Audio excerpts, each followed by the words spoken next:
Buenas tardes, arquitecto Nelson Briones León. El día de hoy vamos a exponer origen y evolución de la ciudad, los primeros asentamientos urbanos. Nuestro grupo está integrado por Silva Ramos Jordan David, Castro Ludeñas Lady, Zapata Bac Wendy y quien habla Campos Juárez Diego Alejandro. El contexto histórico principalmente está ubicado en el valle del río Nilo, desarrollado 3000 en el año 3300 a.C. a 3320 a.C. Está ubicado en Sudáfrica, África. Eh, las características generales, principalmente en la imagen podemos observar los pinolos, que es un material de piedra. En la fachada principal podemos observar, es una construcción con forma de pirámide trunca a modo de gruesos muros, que son paredes rígidas, franqueadas en la entrada principal. Este material está hecho compuesto por piedra, ya que principalmente era el material más continuo y más usado por los egipcios. El patio interior está conformado por, por columnas de material grueso, de piedra gruesa. Eh, la sala de hipostela, la cámara de dos, al igual también está utilizado por ese mismo material.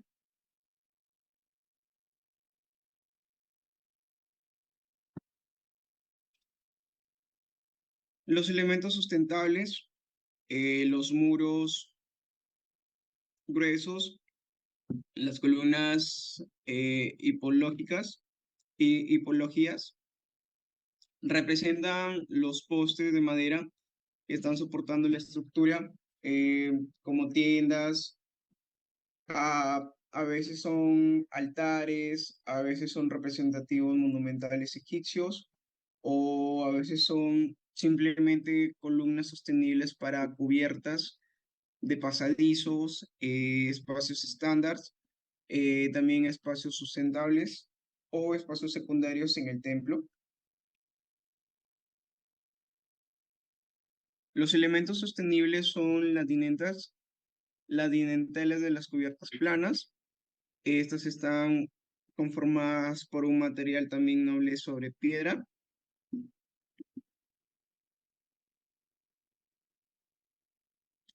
Eh, es una pieza de origen superior, más en sí la utilizan en este tipo de cubiertas. Ayuda en el apoyo, en su extremo uso de duración. Es un material muy extenso que puede ser superior sobre las fangas, y también su función es tener una dirección de un destino un poco más conforme y soportar cargas muy extensas. Bueno, en la otra imagen podemos observar eh, el conforme de la superficie egipcia, cómo se fue desarrollando en sus tiempos. Aquí podemos observar todo el mapa, a cómo fue su distribución, a cómo viene desplasmándose un poco más el tema urbano, a cómo se viene plasmando más el tema de la superficie, el desarrollo. Eh, bueno, es una arquitectura adintelada también, con predominio de líneas de rectas sobre las curvas, y también podemos observar el desfogue del tema de superficie de agua. Bien, pues no. Con respecto a la planificación urbana en el antiguo Egipto, podemos aquí diferenciar cuatro aspectos importantes, ¿no? Mayor que todo, la cultura egipcia se identificaba por tener características muy simples y además también se caracterizaba por tener un orden, una simetría, ¿no? Empleaban lo que eran mayormente los principios compositivos, ya se visualizaba desde esa época. Bien, por ejemplo, aquí en la primera imagen, si pueden visualizar, podemos encontrar el templo de Connaught. Si nosotros trazamos un eje, podemos visualizar que en ambas mitades, podemos encontrar una simetría, ¿no? Mayormente también una monumentabilidad, que también es una característica muy importante de esta cultura. Eh, si lo vemos de una vista en planta, ¿no? El que está al costado de la primera imagen, podemos encontrar si trazamos un eje en el centro, podemos encontrar una pauta, ¿no? Un eje que me va a repartir a los diferentes espacios. Eso también era una característica muy importante también del Antiguo Egipto y es muy común verlo en todas las construcciones. Eh, También se caracterizaba por tener siempre sus construcciones cerca del río Nilo y como lo pudimos visualizar en la primera imagen, en la primera diapositiva, pueden ver que todas las construcciones siempre se dan casi cerca al Nilo, ¿no? ¿Por qué? Para poder pasar a la segunda característica, que es sistemas de drenaje y abastecimiento de agua. Eso también fue otra característica de esa civilización. Ellos hacían subterráneos para poder llevar, ¿no? Lo que era el agua hacia la ciudadela. Aquí había muchos métodos de lo que era el sistema de drenaje. Uno de ellos podríamos considerarlo que era una contracarga. ¿En qué consistía ese sistema? Por ejemplo, en una varilla, ¿no? En un palo, digámoslo así, pondríamos en un extremo poníamos una carga de piedra y en el otro teníamos una soga con una vasija, un vale, digámoslo así. Y al momento de introducir la vasija en el agua, ¿no? La piedra hacía la contracarga, ¿no? Y ese sistema, pues así lo mantenían, ¿no?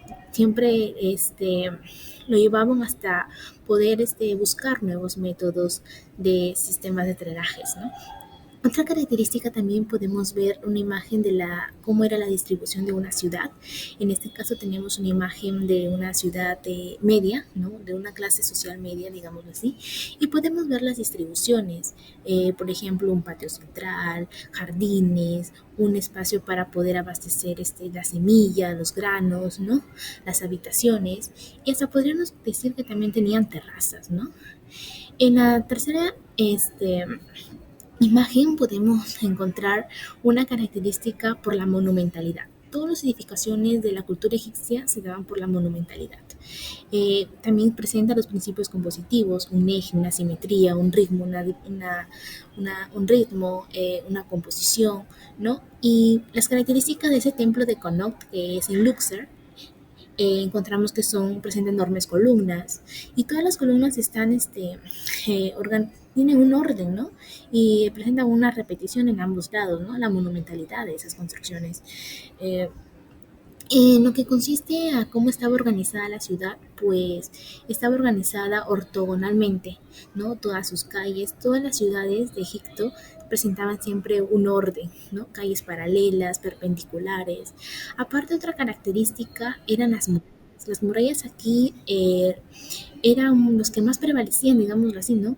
Consistían como un escudo de defensa, ¿no? Frente a los combates, a las guerras, ¿no? Y dentro de esas murallas se desarrollaba toda una ciudad. Esas murallas podrían estar construidas de material de montículos de ladrillo, de piedras, ¿no? Y hasta servían, como por ejemplo, como ya hemos mencionado, ¿no? Como un escudo de protección, digamos así. Y mayormente, si lo llevamos a la actualidad, como ya lo mencionamos, en el Perú han existido también ciudades amuralladas, ¿no? Como un caso fue en la ciudad de Lima y la otra fue de Trujillo. Bien, después vamos a pasar a lo que hablamos de ciudades militares, vamos a hablar de la clasificación de las ciudades reales, de los trabajadores, comerciales, las ciudades religiosas, ¿no? Y vamos a poder observar que en todas estas imágenes, en todas estas edificaciones, van a presentar las mismas características. Bien, aquí encontramos una ciudad real, ¿no? En este caso, las ciudades reales estaban conformadas por núcleos urbanos de poder, ¿no? En donde la administración siempre era ejercida por una autoridad, el rey, ¿no? Así estaba mayormente distribuida la clase social del antiguo Egipto, ¿no? Estaba el rey, Le seguía su consejero, estaban los sacerdotes, estaban lo que era los ministros, ¿no? Hasta llegar hasta el pueblo, ¿no? Hasta la clase más baja, que eran el pueblo y los esclavos, pues, ¿no? Bien, un ejemplo de una ciudad real encontramos la ciudad de Malcata, ¿no? Pero antes de pasar a la ciudad de Malcata, si nosotros observamos en las primeras imágenes, ¿no? En donde está una vista de la ciudad de Mer, en una ciudad de Memphis, la ciudad de Memphis, claro, la ciudad de Memphis era la capital del antiguo Egipto, ¿no? Después llamó a pasarse Tebas, ¿no? Esa ciudad de Memphis era una ciudad totalmente amurallada, como lo podemos observar en las líneas de contorno negra, era una ciudad totalmente amurallada, ¿no? Ese también es un ejemplo en lo que eran ciudades militares, ¿no? Las ciudades militares también estaban conformadas por murallas. Bien, ahora, con respecto a la ciudad de Malcata, tiene una superficie de 300 metros cuadrados, ¿no? Y se desarrolló en el siglo XIV, ¿no? Más aproximadamente. ¿Qué es lo que caracteriza a esta ciudad de Malcata? Bueno, las construcciones siempre eran originadas. La construcción de este palacio, digamos así, se desarrolló en un desierto, ¿no? Como lo podemos visualizar ahí. Estaba compuesto por un templo dedicado a Amón. En ese tiempo Amón era pues el dios, para ellos un dios, su principal dios, ¿no? Digámoslo así. Las casas estaban destinadas a alojar a familias de la realeza, solamente de realeza. Presentaba un salón para eventos especiales, se construyó con un lago artificial y el diseño pues era un complejo, ¿no? Un diseño de complejo de sistemas de canales, ¿no? Para poder abastecer agua, pues hicieron las excavaciones subterráneas, donde emplearon sistemas de drenaje, en este caso tuberías, ¿no? Para poder llevar el agua del Nilo para que abastezca toda esa ciudad, ¿no? Los materiales que aquí en la ciudad de Malcata se rescatan es el adobe, la piedra caliza y el granito. En las decoraciones, pues el interior de este palacio estaba diseñado con figuras geométricas, con pinturas, con jeroglíficos, ¿no? Y también presentaba las columnas, eran de ornamentos de madera, ¿no? Como se pueden visualizar en las imágenes. Bien. Bien, aquí tenemos unas fotografías, unas imágenes de cómo es la ciudad de Malcata actualmente, o lo que queda, lo poco que queda de esa ciudad. Por ejemplo, en el contorno de color azul donde se está enmarcando, esa parte era prácticamente casas, ¿no? Eran como plataformas, como pasillos, era prácticamente, digámoslo, funcionaba como unos salones principales donde se acogía al público, ¿no? Donde se celebraban las fiestas, los banquetes, ¿no? Y hoy día se utiliza pues como una cancha de fútbol, ¿no? Miren, imagínense. Lo que está subrayado con color rojo en ese cuadrado, podemos observar aquí lo que era la sala para llegar al trono, ¿no? Donde se encontraba en este caso el rey, ¿no? El faraón, digámoslo así, ¿no? Teníamos que pasar por ese pasillo y en ese pasillo podríamos encontrar, visualizar columnas, ¿no? También sumamente ornamentadas, ¿no? En la parte de abajo, en la otra imagen, bueno, se pueden observar también algunas imágenes pues de esa ciudad, ¿no? Y cómo estaba organizada esa ciudad, pues ya lo dijimos, con una trama ortogonal. Todas las ciudades de Egipto seguían esa trama, ¿no? Y podemos decir que era una ciudad muy organizada, muy ordenada, ¿no? Y todas las edificaciones, pues, donde se desarrollaron, pues, siempre presentaban un orden, ¿no? Siempre había una pauta que las distribuía, ¿no? Un eje principal que distribuía a todas las demás ciudades. Bien. Bien, con respecto a las ciudades religiosas, podemos nosotros afirmar que eran prácticamente unas villas que estaban dedicadas para el culto, ¿no? De dioses, en especial para el dios Amón, el dios Osiris, Anubis, ¿no? Y esas edificaciones pues se desarrollaban al pie de las pirámides, ¿no? Eran entre tierras fértiles del Nilo y del desierto, ¿no? También eran conocidos como la ciudad de las pirámides. Y en este caso podemos visualizar una imagen de la pirámide de Senusret II, ¿no? Que se encuentra en el Amu. Como caso hemos analizado la ciudad de Abidos, ¿no? Una ciudad que se ubica en Birba, Tiene una altura de 74 metros la edificación, ¿no? En este caso. En el periodo en que se desarrolló fue en la primera 30ª dinastía. En esta edificación prácticamente la construyó el faraón Pepi I, ¿no? Primero fue como una capilla funeraria, ¿no? Después el segundo faraón, en este caso Senuserte III, construyó una gigantesca tumba perforada que estaba en la roca, ¿no? Hay, hay diseños que se encuentran tallados, ¿no? Empotrados en rocas, ¿no? Otros se encuentran papiros, se han encontrado también jeroglíficos. Los materiales que se rescatan de esa edificación pues es el adobe y la arcilla, ¿no? Además, dentro de esa edificación se pudo observar un obelisco de granito rojo, ¿no? Y fue un centro de culto, primero para el dios local de ese sitio, que era era Genyamutiu, ¿no? Y más tarde fue para Osiris, ¿no? Como lo mencionan ahí. Eh, como ya mencioné, se encontraron jeroglíficos, ¿no? Junto con 300 carras y tablillas de arcilla, ¿no? Eh, Destacaban también los templos funerarios de Seti y Ramsés II, ¿no? En las imágenes que se pueden visualizar ahí, podemos encontrar que esa edificación estaba compuesta por un orden, ¿no? Una volumetría espacial, estaba conformada ortogonalmente, no digámoslo así, ¿no? Presentaba siempre una pauta, ¿no? Todas las edificaciones presentan siempre una pauta, un eje que me va a llevar siempre a los diferentes espacios, como es en el caso de esta ciudad de Abidos. Podemos encontrar los restos arqueológicos de esta ciudad o los pocos que se han podido encontrar, ¿no? Y a base de las investigaciones arqueológicas, pues se pudo detallar en un plano más o menos cómo era la organización, ¿no? Y ahí se muestra prácticamente en ese plano, pues, ¿no? Bien, continuamos. Bien, con respecto a la ciudad de los trabajadores, fueron villas que desarrollaron cerca de las canteras donde se estaban dando las construcciones de las pirámides, ¿no? En este caso estamos analizando la vida de los artesanos, que es de Ir el Media, una ciudadela que se construyó prácticamente, digámoslo, en una topografía eh, muy con muchas pendientes, digamos lo que está construido prácticamente en un hoyo, ¿no? Donde alrededor podemos visualizar que está rodeada por pirámides o por montículos de arena, ¿no?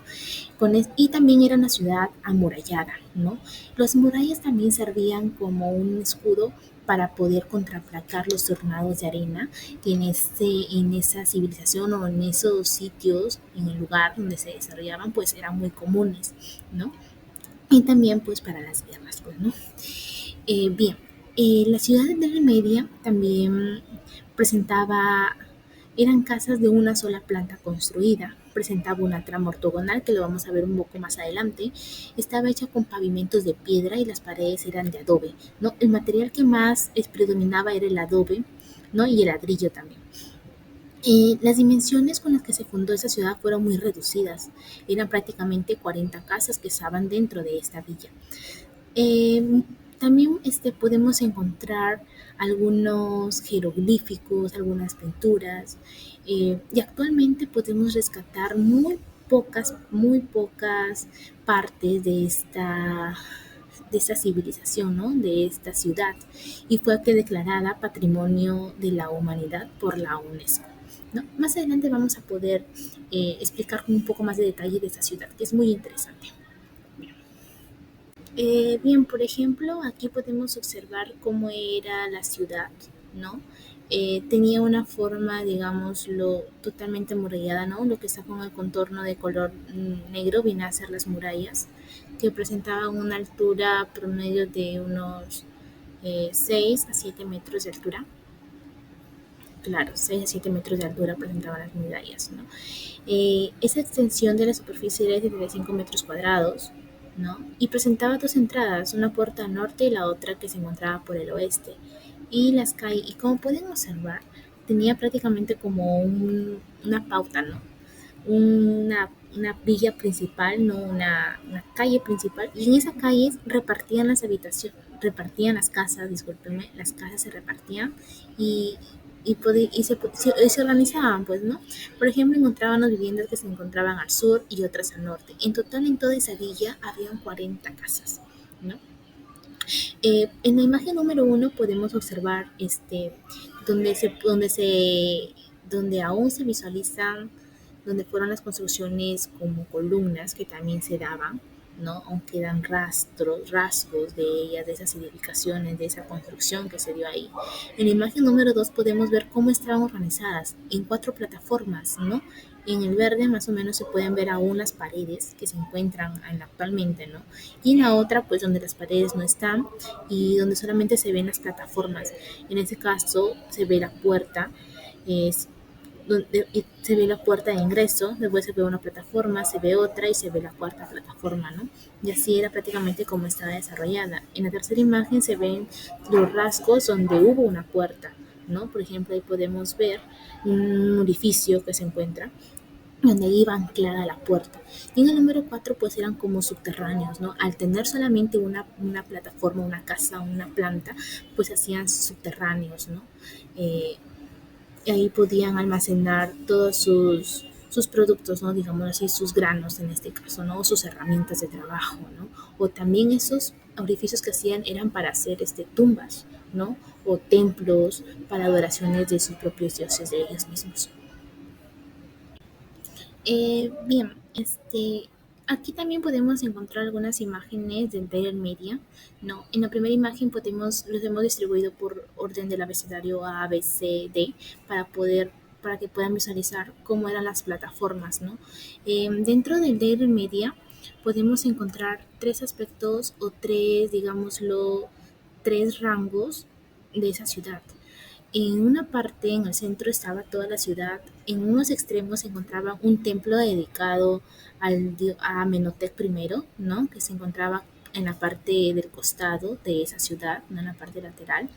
Después podríamos encontrar que en la parte superior, donde se encontraba al pie de las pirámides, ¿no? Como se muestra en la segunda imagen, podríamos encontrar lo que eran los templos funerarios o los entierros, ¿no? Lo que era con color verde era prácticamente donde se encontraban todos los entierros de los infantes, en este caso los niños. Lo que está con color azul eran los adolescentes, lo de amarillo era para los adultos y lo rojo pues podemos concluir o deduir que eran prácticamente posibles casas o tumbas, pero según los investigadores actualmente se pudieron encontrar que ahí también se ponían no descartaron la probabilidad de que fuesen sido casas, sino que eran tumbas para los mismos pobladores artesanos que se encontraban en esa ciudad, ¿no?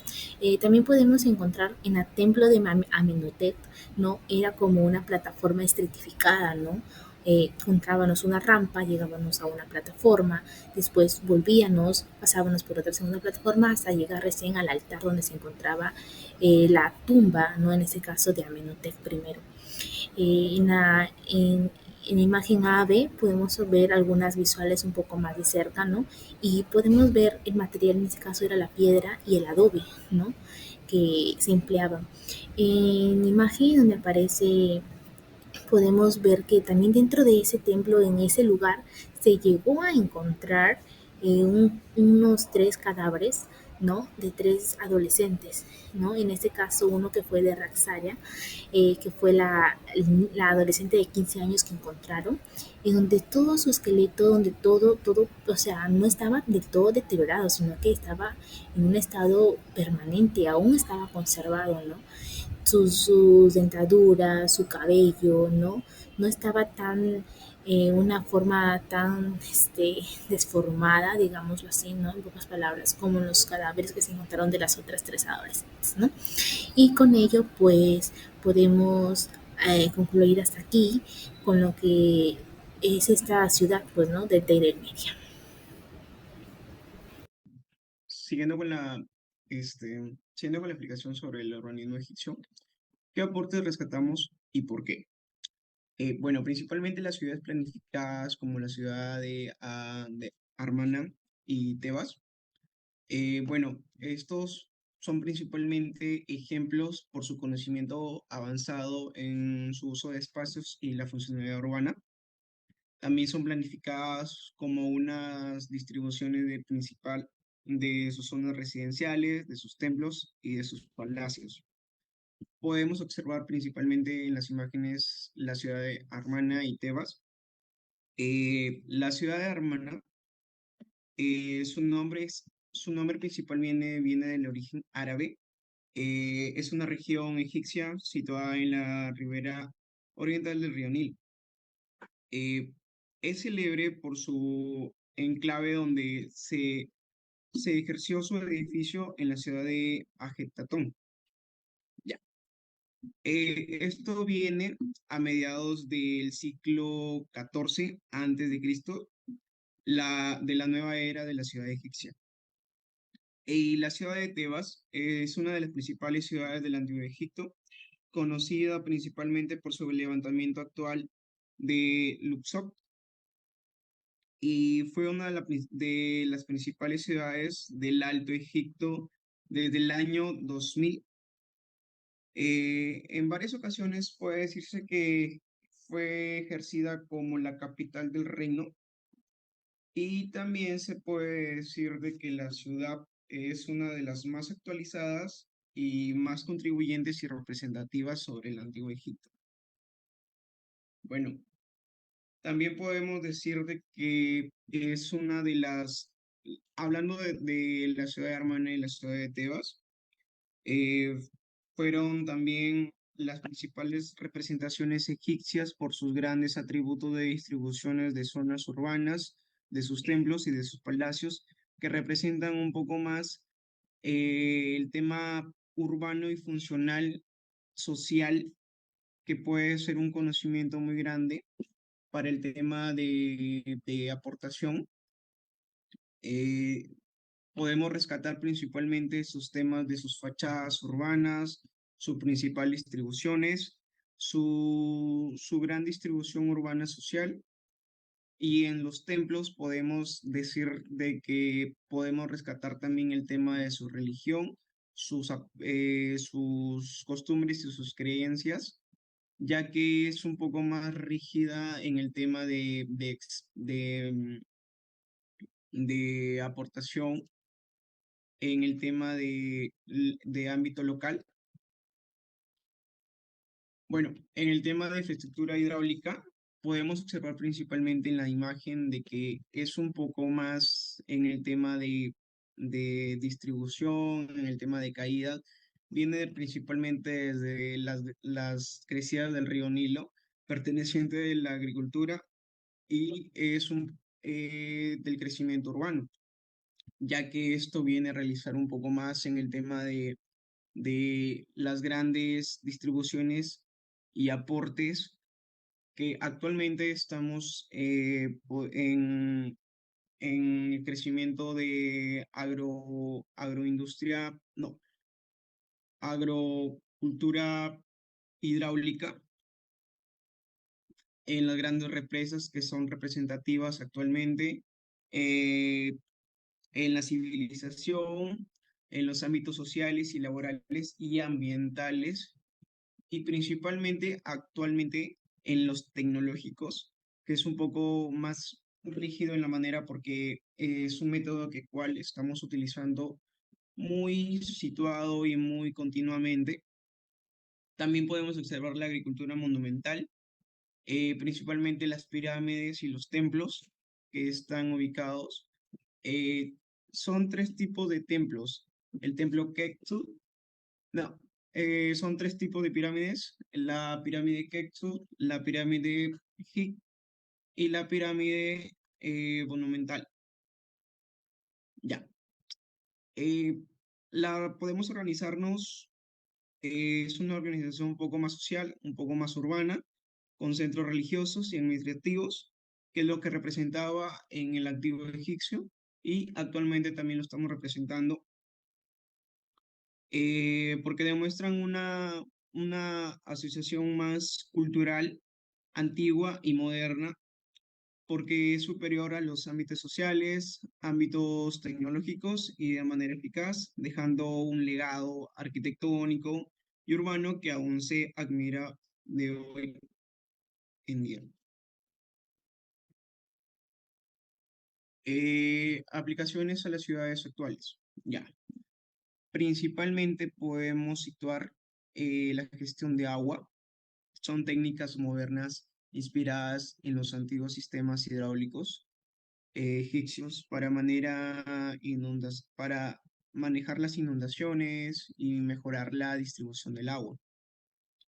La planificación urbana se organiza para dividir las ciudades en áreas residenciales, comerciales y recreativas.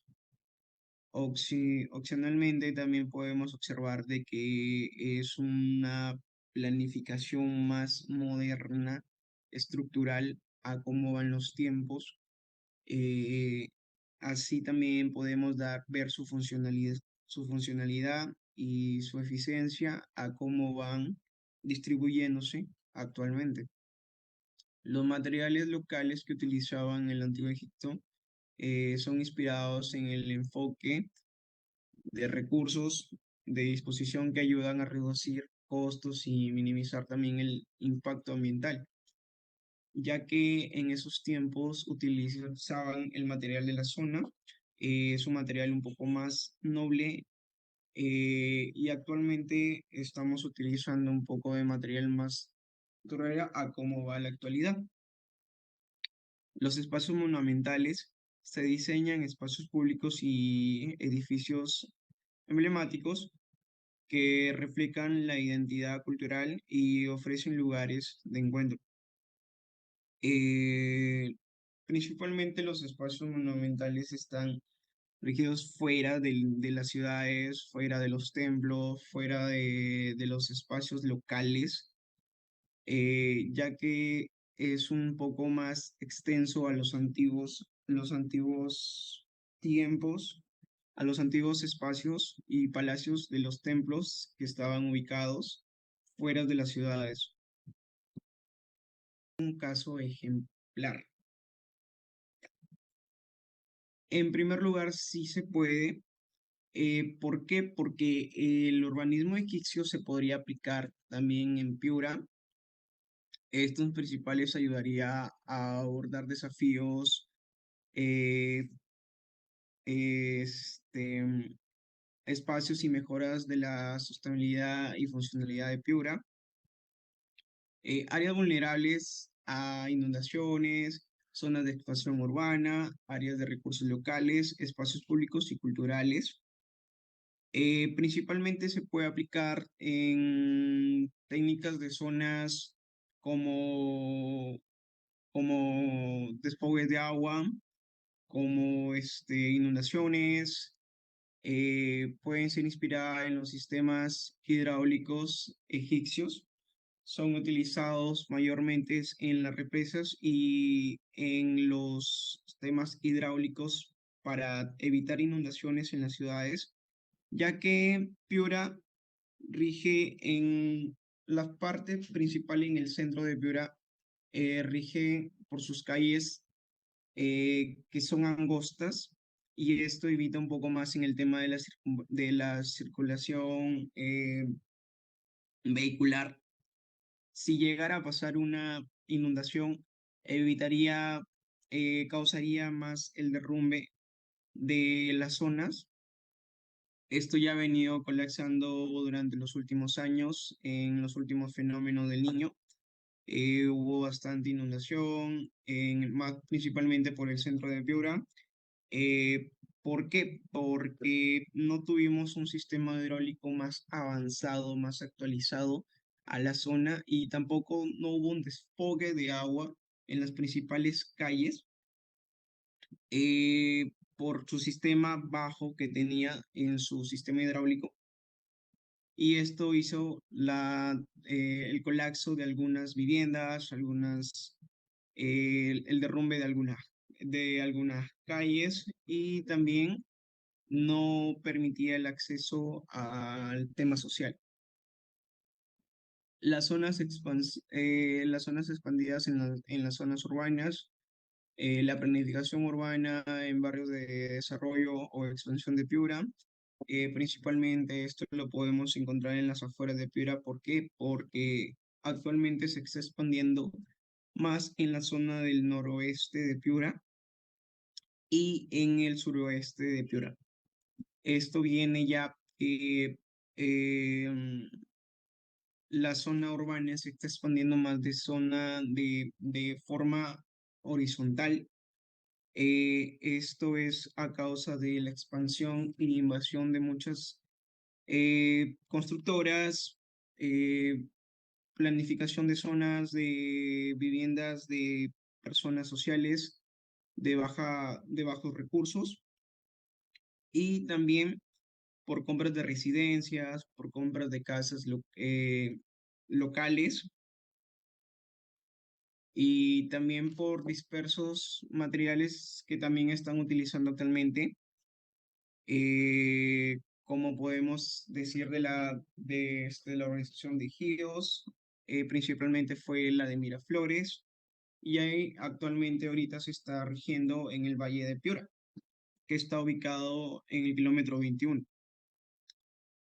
Las áreas de recursos locales en el distrito donde se utilizan materiales de construcción locales como el adobe y la piedra, que es un material fundamental acá en la ciudad de Piura, podemos decir de que es el principal material de construcción para muchas viviendas, para muchas localizaciones donde podemos estar ubicados.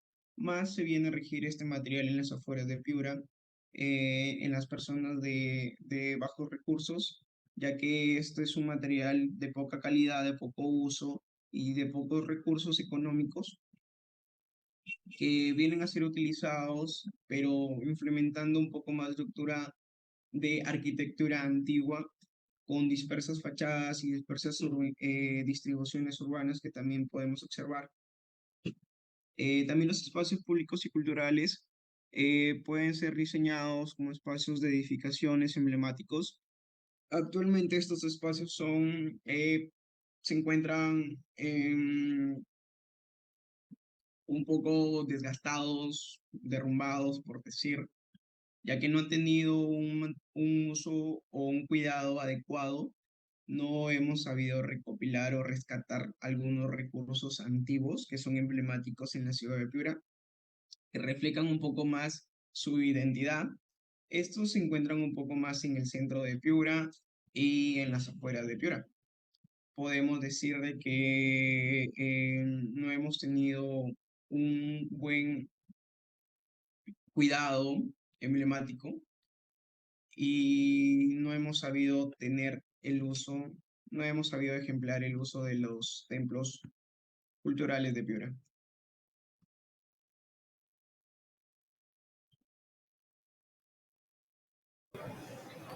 Bueno, y siguiendo con la exposición, hablaremos acerca de la ciudad de Persépolis. Se encuentra a 70 kilómetros de la moderna ciudad de Shiraz, tierra de Irán, a 1500 metros sobre el nivel del mar. Persépolis es la capital ceremonial del imperio aquemenida construida por Darío I en 518 a.C. Persépolis es un nombre griego que significa ciudad de Persia, que mantuvo la función de la capital ceremonial donde se celebraban las fiestas del Año Nuevo, recibió dignatarios y extranjeros y líderes tributarios. Los inicios del imperio persa empiezan desde la derrota del imperio medo en el año 550 a.C., liderado por Ciro el Grande. En el año 522, Darío I es ascendido al trono. Bajo su mandato comienza la construcción de Persépolis en el año 518 a.C., donde se convierte en la capital ceremonial del imperio aqueménida. Aunque Darío murió, Persépolis siguió en la construcción bajo el mandato de su hijo Jerjes hasta Artajerjes I en 331 a.C., que terminó su construcción. En 330 a.C., Persépolis fue destruida e incendiada por Alejandro Magno. Dentro de los edificios más importantes de la ciudad encontramos varios edificios principales en la que hablaremos más adelante. Como inicial tenemos la escalera principal, es el único acceso de la ciudad, y también encontramos la Puerta de todas las Naciones, la Padana, Tashara, Hadiz, Tripilón, las tesorerías reales y el Palacio de las 100 columnas, y por último la Sala de las 32 columnas. Dentro de sus características tenemos la situación geográfica. Persépolis se encuentra al pie de la montaña Ramak. Esta ubicación fue estratégicamente elegida por su elevación y defensa natural, la cual proporcionaba protección de posibles invasiones. La ciudad está formada por cuatro niveles distintos. Los edificios situados en las zonas más altas corresponden a las dependencias más nobles y las más bajas a construcciones dedicadas al servicio. Contaba con una organización ortogonal y sus edificios eran mayormente simétricos. El acceso principal es una doble escalinata simétrica al lado oeste de la plataforma, de la cual contaba con relieves decorativos con escenas de tributos que muestran a dignatarios de diferentes naciones llevando ofrendas al rey, simbolizando la diversidad y la extensión del imperio. Otro de los relieves motivos mitológicos y simbólicos como figuras de leones y toros, que representan la fuerza y la protección. Para la construcción recibieron influencia principalmente de tres culturas: egipcia, griega y mesopotámica. De los egipcios tomaron la construcción de hipogeos, de los griegos tomaron el uso de columnas y la proporción de sus estructuras, y de la mesopotámica tomaron el uso de ladrillo, figuras de toros con cabeza humana y construcción de palacios sobre plataformas elevadas. Dentro de los principales materiales que utilizaron para la construcción de la ciudad encontramos la madera de cedro, que fue utilizada principalmente para vigas y techos de los edificios. También se utilizó para las puertas y otros elementos de construcciones interiores, aportando un acabado de lujo. La piedra caliza se utilizó para la construcción de las grandes terrazas, columnas monumentales, paredes de los palacios y en relieves decorativos. La madera de ébano fue utilizado en elementos decorativos, muebles y posiblemente en algunos acabados interiores de los palacios. El ladrillo de barro cocido principalmente fue utilizado en estructuras menos prominentes o en áreas donde no era práctico utilizar la piedra caliza. Los ladrillos eran a menudo recubiertos con yeso para mejorar su durabilidad y apariencia. Otro de los materiales que utilizaron también fue el metal, como el oro, bronce y plata, mayormente utilizados para la ornamentación, y el bronce se utilizó para las bases de columnas en- y y entre otros elementos estructurales donde se requería resistencias adicionales. Otro de los materiales secundarios que utilizaron fue los azulejos, el vidriado y el esmalte. La destrucción de Persépolis. En el año 330 después de tomar Susa y Babilonia, Alejandro Magno llega a Persépolis, ocupó la ciudad de Persépolis y tomó posesión de sus tesoros. Después Persépolis fue incendiada como acto de venganza por Alejandro Magno, ya que 150 años antes de en la Segunda Guerra Médica, el emperador Jerjes I había saqueado y quemado Atenas en 480 a.C., la cual dejó una herida profunda en la memoria colectiva de Grecia. Siguiendo con la exposición, tenemos los edificios principales de Persépolis. Una de ellas tenemos la Puerta de todas las Naciones. Este edificio tenía el sistema estructural aporticado, contaba con tres grandes entradas flanqueadas por enormes estatuas. Las figuras colosales de los toros alados con cabezas humanas, conocidos como la mazo, la cual representaban guardianes protectores como símbolo de poder y autoridad. También tenemos la Padana, en la que inició su construcción en el año 522 a.C. por mandato de Darío I y terminada durante el reinado de su hijo Jerjes I. Está situada sobre una planta de 76 por 76 metros cuadrados. Consta de 72 columnas, tres pórticos y una gran sala de 60 por 60 metros. Eh, Tiene dos filas bueno, las columnas están divididas por cuatro partes, en la que cual Cuenta con dos filas de 6 columnas en cada pórtico, en la que son 3 pórticos y 36 columnas dentro de la sala de 60 por 60 metros cuadrados. Cuenta también con relieves en las escaleras que representan a delegaciones de diferentes naciones llegando a dejar tributos al rey. Y siguiendo con los principales edificios, también tenemos a Tachara, conocido como Palacio de Darío I o Palacio de Invierno. Fue construida en 550 a 330 a.C., con una superficie de 1.160 metros cuadrados. Este edificio consta de una sala principal hipóstila que es rodeada de varias habitaciones y corredores. La sala principal tiene 10 columnas que sostenían el techo. Su estructura del ingreso es una estructura porticada, ingreso porticado. Sobre todo, principalmente, el edificio era una estructura simétrica. En cuanto a los relieves, contaba con relieves decorados que representaban escenas de la corte, procesiones y figuras de servidores portando ofrendas que llegaban a dejarle al rey. Bueno, siguiendo con los principales edificios, tenemos a Tripilón.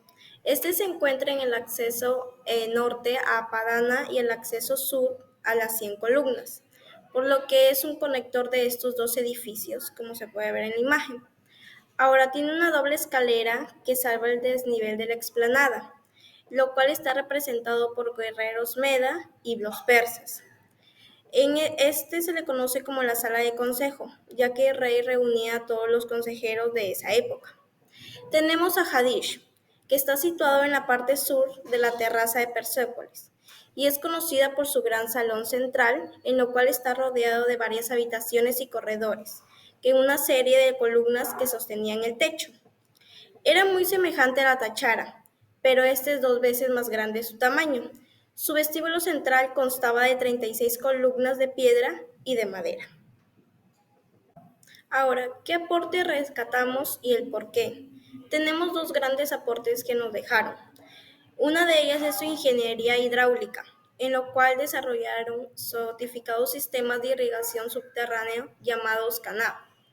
En ellos se excavaba un pozo vertical en la zona de los manantiales, como se puede ver en la ficha azul.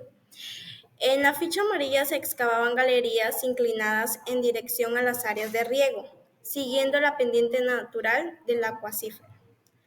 También estas galerías de 1 a 3 metros de ancho, en lo cual se excavaban a mano muy lentamente y en ocasiones a varios kilómetros de longitud, como se puede ver en la imagen. Siguiendo con los aportes tenemos a los grandes jardines. Algo muy característico de estos jardines es que tenían una superficie superior a los 900 metros cuadrados, en lo cual está compuesto por un sistema de canales.